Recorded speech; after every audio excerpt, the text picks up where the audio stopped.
Bonsoir à tous, il est 22 h, bienvenue à vous dans cette édition dont voici les principaux faits. Le président de la République, Ismaël Omar Guelleh, a pris part aujourd'hui à l'ouverture de la cérémonie de la 7e session de la TICAD qui s'est tenue à Yokohama au Japon. Et annonce attendue d'un gouvernement aujourd'hui au Soudan. Merci à vous de nous rejoindre. L'un des sommets les plus importants au monde que le pays du soleil levant organise, la TICAD qui en est à sa 7e édition, s'est ouvert officiellement aujourd'hui à Yokohama au Japon. Cette conférence dédiée au développement a eu au centre des discussions le développement du partenariat public-privé, l'innovation, le business, la santé et l'énergie.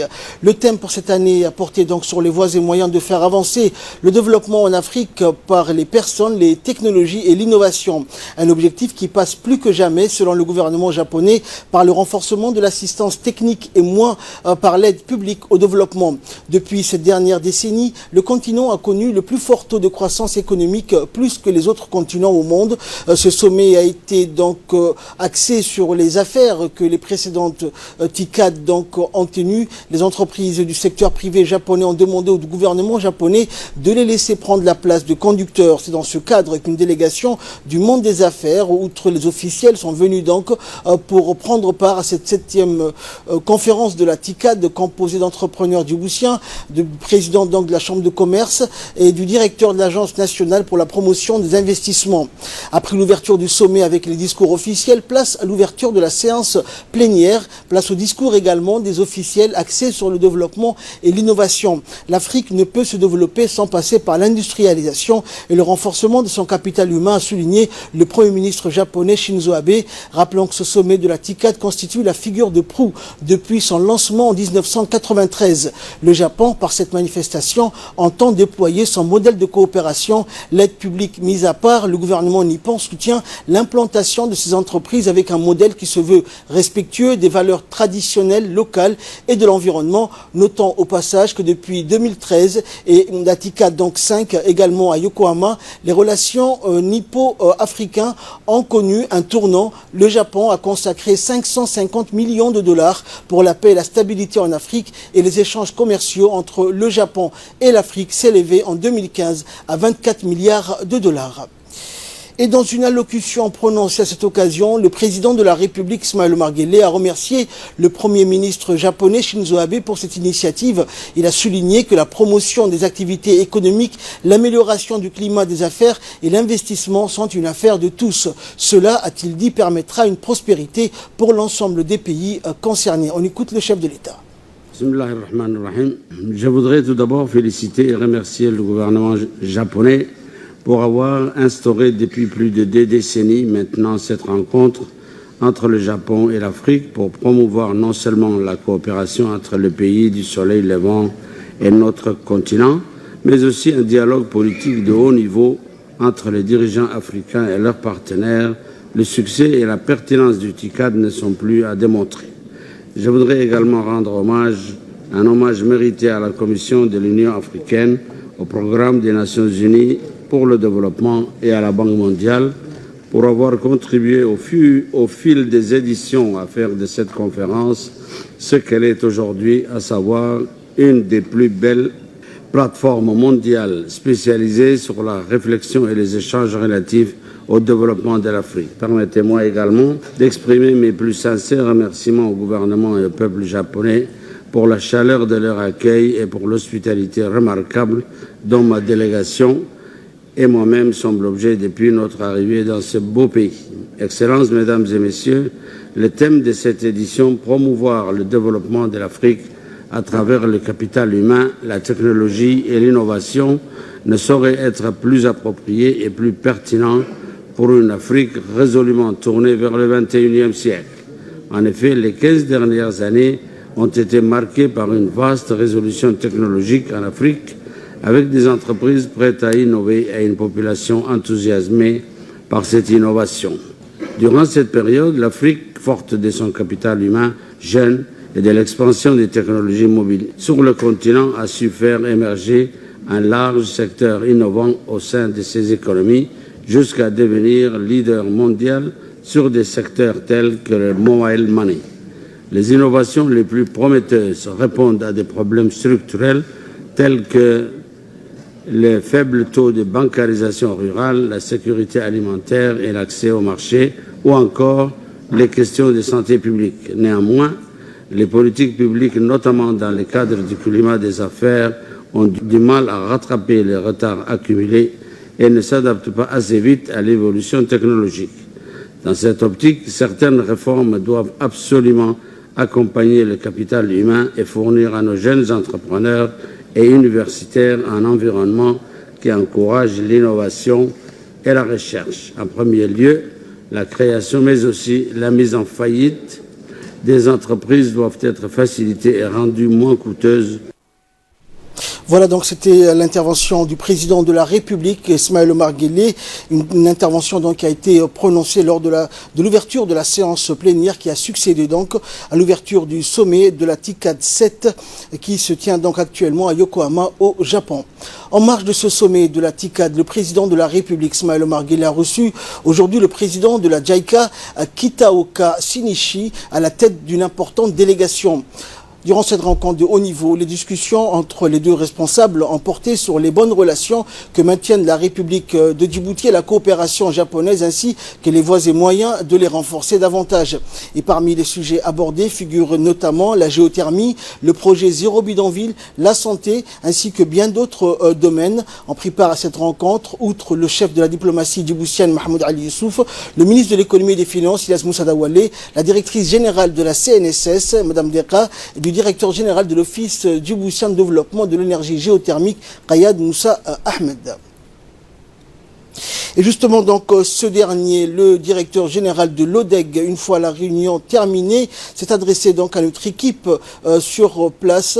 Et durant cette interview, il nous a donné donc des détails sur cette rencontre du chef de l'État avec le chef de la JICA. On l'écoute. J'ai eu l'honneur d'assister à la réunion que le président de la République a présidée avec le président de la JICA, dans laquelle plusieurs thématiques ont été discutées. Et donc, un des thématiques qui a été échangé, donc, il s'agit de la géothermie, la collaboration que nous avons avec JICA. Il faut rappeler que JICA est donc un partenaire privilégié pour l'ODEG et pour le développement de la géothermie, à savoir donc plus de 70% de cadres et jeunes ingénieurs de l'ODEG ont tous été formés. Donc nous avions pu échanger aussi les voies et moyens de développer aussi ce partenariat par l'acquisition donc des équipements, des laboratoires, mais surtout aussi des infrastructures pour les futurs forages géothermiques. Également dans l'actualité, une réunion de concertation pour la mise en place de la législation pour condamner le cyberattaque et la cybercriminalité a eu lieu ce matin dans le cabinet donc du ministre de l'Intérieur, Moumin Ahmed Cher. L'objectif étant de mieux sécuriser les systèmes d'information de l'État tout en mettant en place des législations afin de condamner les cyberattaques et la cybercriminalité qui a fortement augmenté ces dernières années. Cette réunion a eu lieu avec la participation donc des experts de l'Agence nationale des systèmes d'information de l'État, plusieurs experts et consultants internationaux, mais aussi des avocats issus du ministère de la Justice. Et le ministre de l'Intérieur a insisté donc à ce qu'une législation soit mise en place pour mieux sécuriser les systèmes d'information de l'État. Efficace et de manière appropriée par tous. Et comme vous le savez, de nos jours, les menaces pesant sur Internet, et particulièrement dans notre pays et surtout dans la région, ont des risques assez importants pour le développement des services numériques.